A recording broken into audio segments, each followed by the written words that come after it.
Hello बच्चों, मैं हूं आपकी हिंदी टीचर अंजू मैडम और मेरे क्लास में आप सभी बच्चों का हार्दिक स्वागत है। बच्चों, हम लोग कवि मलिक मोहम्मद जायसी द्वारा लिखित पद्मावत महाकाव्य से एक प्रमुख खंड नागमती वियोग वर्णन को पढ़ रहे हैं। नागमती वियोग वर्णन के अंतर्गत आज मैं पद संख्या 7 को पढ़ाऊंगी, लेकिन इससे पहले हम मलिक मोहम्मद जायसी के बारे में जान लेते हैं कि वे हिंदी साहित्य के भक्ति काल के निर्गुण काव्य परंपरा के अंतर्गत प्रेम मार्गी धारा यानी सूफी काव्य धारा के एक प्रमुख कवि हैं। उनके द्वारा लिखा गया जो काव्य है उसमें पद्मावत सर्वश्रेष्ठ है। इसके अतिरिक्त उन्होंने अखरावट, आखिरी कलाम, कहरनामा जैसे महत्वपूर्ण ग्रंथ की भी रचना की है। तो सबसे पहले मैं आज इस पद को पढ़कर सुनाती हूँ, जिसमें कवि ने 12 मासा के क्रम में कुमार महीने का वर्णन किया है। इससे पहले आप लोगों ने आषाढ़, सावन, भादो से संबंधित पद को पढ़ा ही है। आज जो पद पढ़ा रही हूँ उसमें कुमार महीना का वर्णन है। कुमार महीना का प्रभाव रानी के विरह पर किस प्रकार पड़ता है, रानी के विरह को किस प्रकार बढ़ाता है, इसका वर्णन कवि जायसी ने इस पद में किया है। तो सबसे पहले मैं पद को पढ़कर सुनाऊंगी, फिर कठिन शब्दों के अर्थ को बताऊंगी, फिर प्रसंग, पंक्ति का अर्थ और सबसे अंत में मैं विशेष भी लिखवा दूंगी। तो चलिए आरंभ कर रही हूँ। लाग कुंवार नीर जग घटा, अबहू आऊ कंत तन लटा, तुही देखे पियु पलु है कया, उतरा चितु बहुरी करु मया, चित्रा मित्र मीन कर आवा, पपीहा पियु पुकारत पावा, हुआ अगस्त हस्ती घन गाजा, तुरय पलानी चढ़े रन राजा, स्वाति बूंद चातक मुख परे, समुद सीप मोती सब भरे, सरवर संवरी हंस चली आए, सारस कुरलही खंजन दिखाए, भा पर कास बन फूले, कंत न फिरे विदेश ही भूले, विरह हस्ति तन सालय, घाय करय चित चूर, बेगी आय पियु बाजहु गाजहु होई सदूर। अब चलिए मैं इस पद में आए हुए कठिन शब्द के अर्थ को बतला दूं। यह पद अवधी भाषा में लिखा हुआ है, इसीलिए बहुत से शब्द जो होते हैं वो पाठक को कठिन प्रतीत होते हैं। तो मेरा यह प्रयास रहा है कि मैं अधिक से अधिक शब्दों के अर्थ को आप सबके समक्ष प्रस्तुत करूं। देखिए, नीर, नीर यानी जल, जग यानी संसार, घटा, घटा का अर्थ होता है कम होना, घटा तो आप लोग जानते ही हैं, घटा से बना है घटाओ, अबहू मने अब तो, कंत मने प्रिय पति। देखिए, तो ही तुम्हें, ये राजा रत्न सेन के लिए प्रयोग है। पियु प्रिय मने ये भी राजा रत्न सेन को ही कहा गया है। पलूहे मतलब पुष्पित, प्रसन्न। कया यानी शरीर, कया का अर्थ काया, कहते हैं ना काया, काया का अर्थ होता है शरीर, यहाँ पर कया है। उतरा चितु, चितु मने होता है हृदय, मन, और उतरा मने मन फिर जाना, मन से उतार देना। बहुरी मने पुनः, मया मतलब दया। चित्रा, देखिए चित्रा नक्षत्र का नाम है, और चित्रा मित्र कौन है, तो चित्रा मित्र है चंद्रमा, यानी चित्रा नक्षत्र का स्वामी मित्र कौन है, चंद्रमा। मीन, मीन राशि है। आवा मने आ गया है। पावा मतलब प्राप्त करना।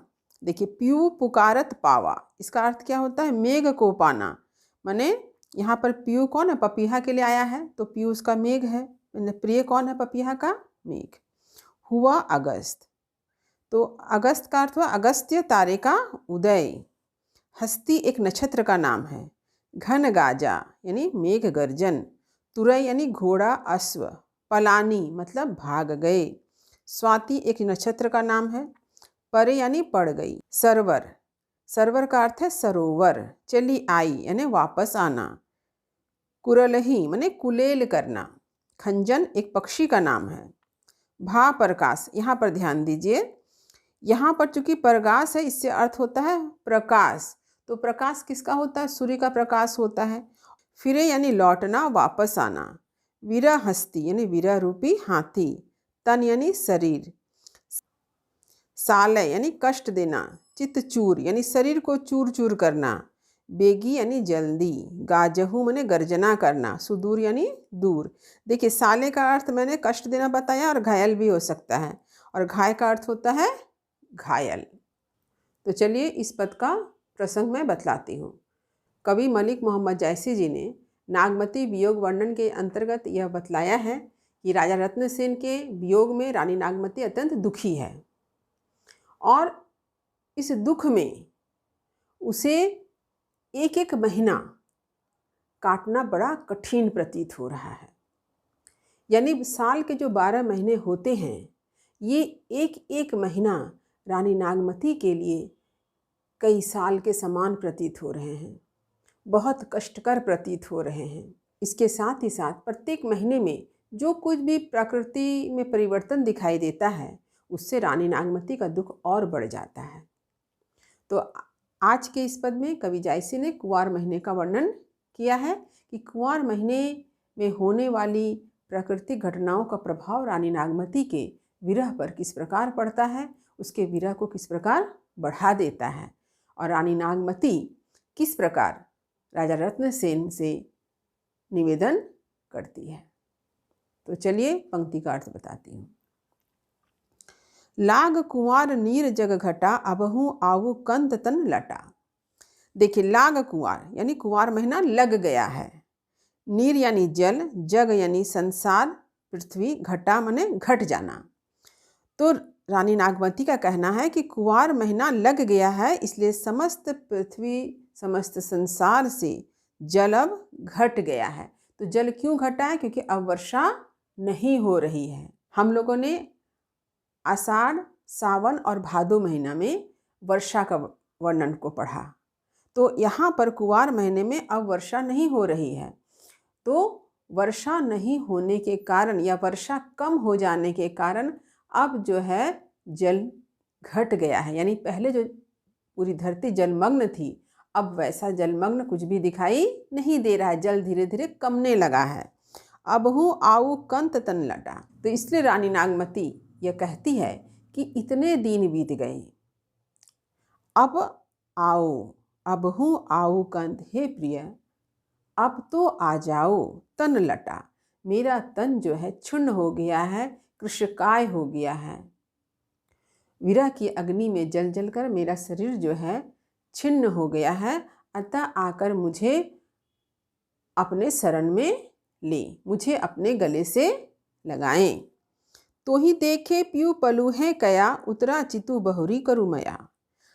तो ही देखे, रानी नागमती कहती है, तुम्हें देखकर पियू यानी प्रिय, हे प्रिय तुम्हें देखकर पलुहे कया, मेरा शरीर, कया मतलब शरीर, पलुहे यानी प्रसन्न हो जाएगा, यानी मेरा जो शरीर क्षुण्ण हो गया है, कृशकाय हो गया है, यह शरीर आपको देखकर अत्यंत प्रसन्नचित्त हो जाएगा, पुष्पित हो जाएगा।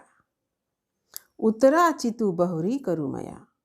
और रानी नागमती राजा रत्नसेन से कह रही हैं कि ऐसा लगता है उतरा चितु, कि आपने मुझे अपने मन से उतार दिया है, चित्त से उतार दिया है। बहुरी करू मया, लेकिन आप मुझ पर दया करें, मया करें यानी दया करें, अनुकंपा करें। चित्रा मित्र मीन कर आवा, पपीहा पियू पुकारत पावा। अब देखिए कुंवार महीने के प्राकृतिक जो कुछ परिवर्तन हम देखते हैं उसका वर्णन करती है रानी नागमती। क्या कहती है? चित्रा मित्र यानी चित्रा नक्षत्र का जो मित्र है वो कौन है? चंद्र है, चंद्रमा है। तो चंद्रमा जो है मीन कर आवा, मीन राशि में प्रवेश कर गया है। पपीहा पियू पुकारत पावा, और पपीहा जो इतने दिनों से पियू पियू की पुकार कर रही थी, उसे भी अपना प्रेम यानी बादल मिल गया है, यानी उसे भी जल की प्राप्ति हो गई, उसे भी मेघ मिल गया है। हुआ अगस्त, हुआ अगस्त मतलब अगस्त के तारे जो हैं उदय हो गए हैं। हस्ती घन गाजा, हस्ती घन मतलब घन किसके समान है? हाथी के समान। घन यानी बादल, बादल किसके समान? हस्ती के समान, हाथी के समान। क्या कर रहे हैं? गाजा, गर्जन कर रहे हैं। हाथी चिघाड़ता है कितने जोर से, तो हाथी के चिघाड़ के समान बादल भी क्या कर रहे हैं? गर्जन कर रहे हैं। तो तो हस्ती घन यहाँ पर रूपक अलंकार है, इसे आप ध्यान में रखिए, क्योंकि जब आप विशेष लिखेंगे तो इसे आपको लिखना पड़ेगा। घन यानी बादल, बादल को किसके समान बताया गया है? हस्ती के समान, हाथी के समान बताया गया है। तो घन क्या है? उपमेय, और हस्ती क्या है? उपमान। उपमेय को उपमान मान लिया गया है, इसलिए यहाँ पर रूपक अलंकार है, इसे आप याद रखिएगा। हस्ती घन में कौन सा अलंकार है? रूपक अलंकार है। और किस तरह से रूपक अलंकार है? क्योंकि उपमेय को उपमान मान लिया गया। तो उपमेय को उपमान कैसे माना गया है? घन है उपमेय और हस्ती है उपमान, इसे आप याद रखिएगा, हमेशा के लिए याद रखिएगा। तुरई पलानी चढ़े रन राजा, और तुरई यानी घोड़ा, अश्व। अश्व पर कौन चढ़ते हैं? राजा चढ़ते हैं। घोड़े पर कौन चढ़ा? राजा चढ़ा। क्यों चढ़ा? युद्ध के लिए। पलानी माने भागना, दौड़ना, यानी राजा भी अब युद्ध के लिए घोड़े पर चढ़ रहे हैं, घोड़े को भगा रहे हैं। स्वाति बूंद चातक मुख परे, समुद सीप मोती सब भरे। और क्या कहते हैं कवि कि रानी नागमती का कहना है, स्वाति नक्षत्र का जो बूंद है, वो जल की बूंदें हैं, वो चातक के मुख ने ग्रहण कर लिया है।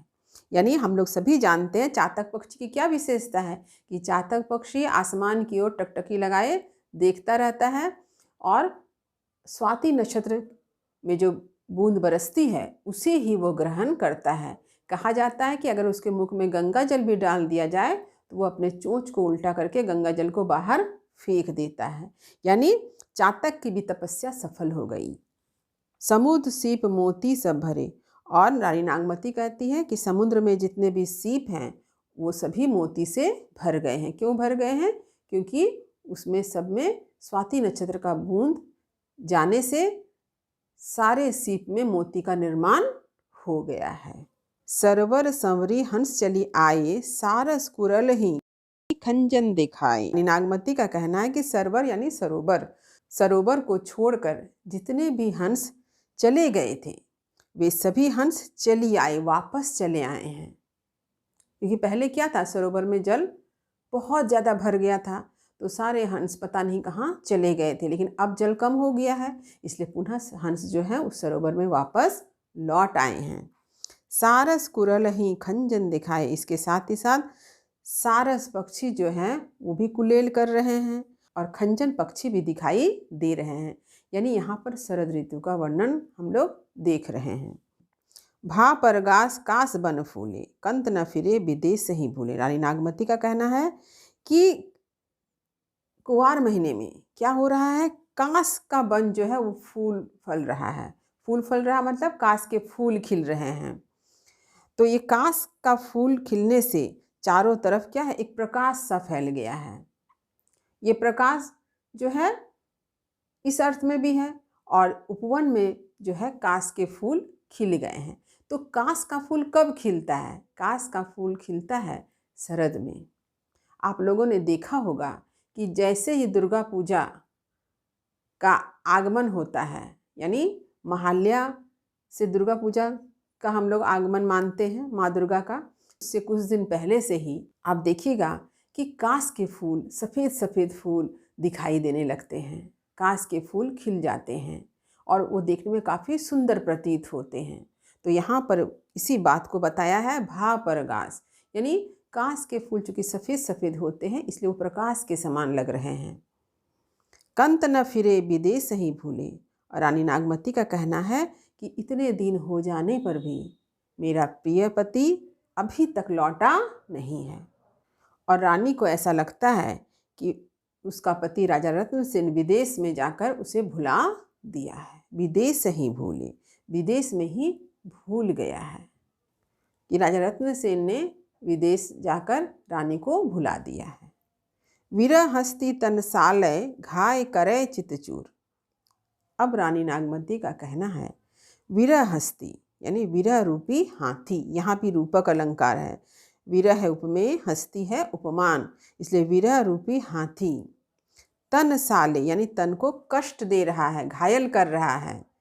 घाय करे चितचूर, और ये घायल जो कर रहा है इसने क्या किया है, पूरे शरीर को चकनाचूर कर दिया है।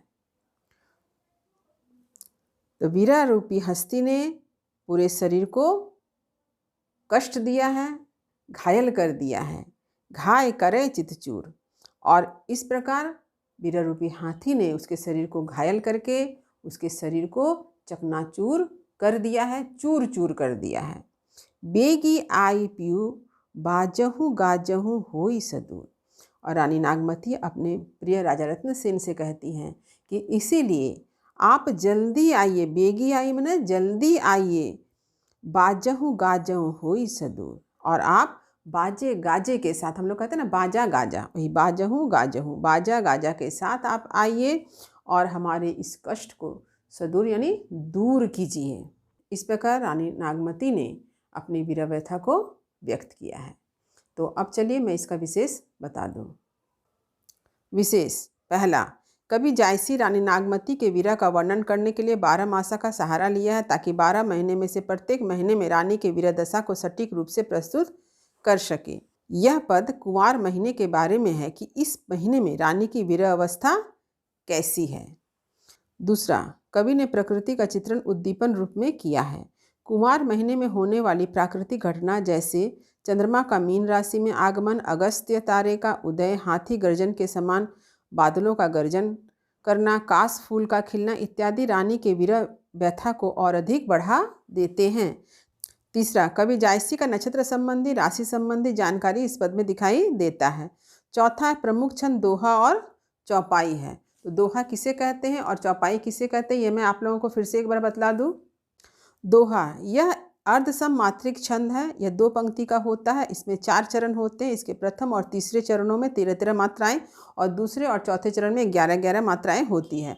अंत में गुरु और लघु वर्ण होते हैं। तुक प्राय दूसरे और चौथे चरण में होता है। चौपाई यह मात्रिक समछंद है। इसमें 4 चरण होते हैं। प्रत्येक चरण में 16-16 मात्राएं होती है तथा अंत में गुरु होता है। आप चाहें तो इस परिभाषा को भी आप विशेष में लिख सकते हैं।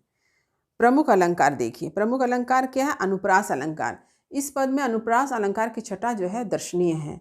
जैसे देखिए, पीयू पलुहे में प वर्ण की आवृत्ति, मित्र मीन में म वर्ण की आवृत्ति, पपीहा पीयू पुकारत पावा में पुनः प वर्ण की आवृत्ति, समुद्र सीप में स वर्ण की आवृत्ति, सरवर संवरी में स वर्ण की आवृत्ति से अनुप्रास अलंकार की छटा दर्शनीय है। इसके साथ साथ क्या है, रूपक अलंकार है। देखिए, हस्ती घन और वीरा हस्ती में रूपक अलंकार है। रूपक अलंकार कैसे है ये मैंने आप लोगों को पहले बता दिया कि घन है उपमेय, हस्ती है उपमान। यहाँ पर वीरा है उपमेय, हस्ती है उपमान। तो घन को किसके समान माना गया है, हाथी के समान। और यहाँ पर भी वीरा को किसके समान माना गया है, हाथी के समान। इसीलिए उपमेय को उपमान मान लिया गया है, इसलिए यहाँ पर रूपक अलंकार है। छठा देखिए, काव्य भाषा अवधि है। और 7वां जो है, इस पद का प्रमुख रस क्या है, वियोग या विप्रलंब श्रृंगार है। तो ये है आज के पद संख्या 7 का विशेष। तो उम्मीद करती हूँ कि इस पद का अर्थ मैंने जिस तरह से आप लोगों को समझाया है वह आपको समझ में आ गया होगा। फिर भी यदि कहीं कुछ समझने में दिक्कत हुई हो तो मुझे कमेंट अवश्य करें। वीडियो को लाइक करें। सभी पढ़ने वाले विद्यार्थियों में से शेयर तो अवश्य करें। जो बच्चे मेरे चैनल पर नए हैं वे चैनल को सब्सक्राइब करना ना भूलें। तब तक पढ़ते रहिए, जीवन में आगे बढ़ते रहिए। मेरी शुभकामनाएं आप सभी बच्चों के साथ है। धन्यवाद।